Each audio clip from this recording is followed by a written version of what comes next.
Adikku, kayak gini lah kerjaan hari-hari, banyak lagi jemuran, pakai lagi jemur. Apa yang kau bawa Repan? Jangan kau bilang gak ada urusan ya. Apa Pak Togar? Iko baju kok.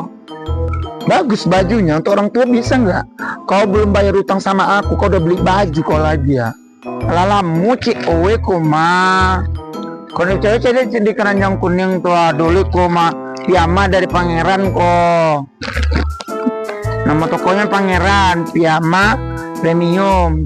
Lama orang tua, langsung dipakai untuk lalu. Bali lah.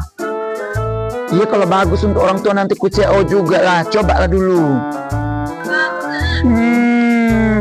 Utang segitu. Yalah. Wah.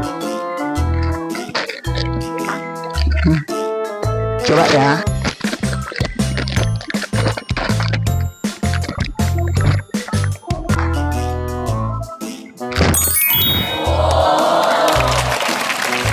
Bagus lah ini bajunya.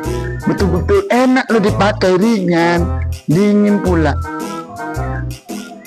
Sebelum kau bayar utang kau, gak ku kasih baju ini untuk kau. Bayar dulu utang kau ya. Ayo di mana? Mana lo disangkut-sangkutan utang. Nanti kan tapi yang manca doa. Kecil pitinan dulu dah.